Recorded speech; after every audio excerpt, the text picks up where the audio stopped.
Hello, everyone. I'm happy to see here a very good friend of ours, JJ López Murphy. Hello, JJ. How are you? I'm doing fine. You?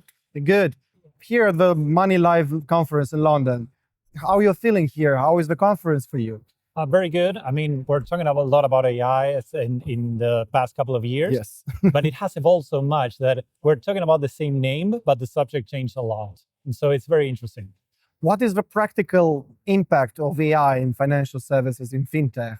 Well, it's huge, particularly in a couple of aspects. So one has to do with, let's say, data intelligence in the sense of how you gather data that's actually meaningful and how you can go over that to actually get some insights, because insights is not just the reduction of data. It has to do with your intent. It has to do with the context, how things change.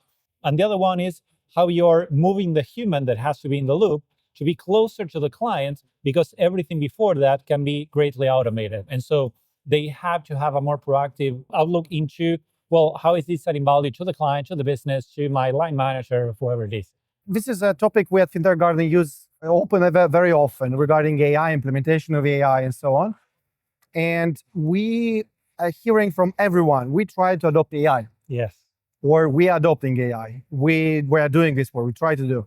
After that, I heard a lot of cases when people saying we are struggling with adopting AI. Why and where fintech companies are struggling with adopting AI?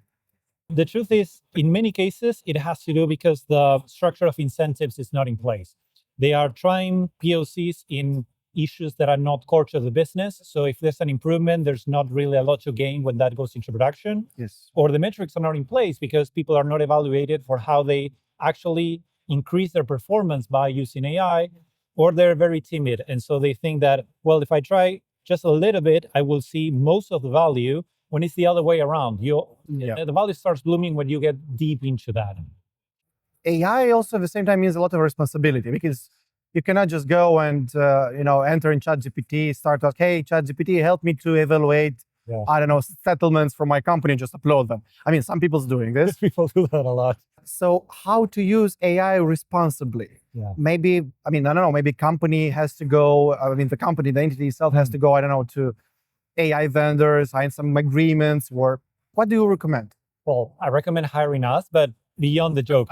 So there are two parts of that. One has to do with acknowledging that AI is very good as a way of exploring a space of ideas. So don't take its word for granted, but use it to enhance the way you think about issues. You're the final arbiter. We even have a tenet, like a commandment, which is do not subject your peers to AI's law. Like, you're responsible for the outcome of what you're doing. Give it the time that it really requires. There's another side, which is a technical one, which has to do with what is called a harness, which is how agents are actually operate and run in whatever platform you're using, and making sure that whatever impacts the world is done through what is called a tool that has its governance in place, and not the LLM or not the AI engine, because that's when you actually need the control points, you need the bottlenecks. You need to make sure that either the human in the loops of the process or the audit trail are in place. So that's the technical side. The human side is, don't relegate yourself to be operating an LLM. Use the LLM to operate better. In 5 years, what do you think, from your perspective, what kind of a major shift AI will bring for financial institutions or fintech companies? I think one of the greatest shifts will be, how do you maintain a brand value and a brand position when maybe your whole experience is consumed by the consumer's agent? Whether it's ChatGPT, Claude, something new, whatever, or a bot within WhatsApp, something else is going to be interacting with your brand as an intermediary with the final client. Because they might want to do that, not because with the means to do otherwise are not there. So how do you actually maintain that brand identity and your value and your differential in that context? That's on one side. And on the other, it's going to be the human in the loop is going to be moving to, let's say, a higher degree of abstraction. That means that maybe today you have people that are looking at the specific transactions and activities and documents and processes.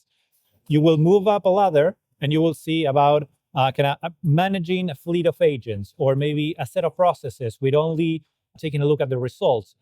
Later on, you will manage something a little bigger, like everybody will be the little CEO of their own area, and they will have to operate like that. Do we have to embrace AI with cautiousness, fintech and financial institutions, or we need to embrace AI with open heart, like, hey, let's do this, let's implement, let's embed AI, fintech and AI? So it has to be both, but in different places. So cautiousness in terms of guaranteeing governance and guardrails in the process, but with a full heart in the idea that it will change how business operates. And if you're not at least being playful with it right now, you're just starting from behind and feel your competitors. So you have to be in the game. JJ, thank you very much for your intervention here. Stay tuned to us. Thank you very much and have a nice day. Thank you. You too. Bye-bye.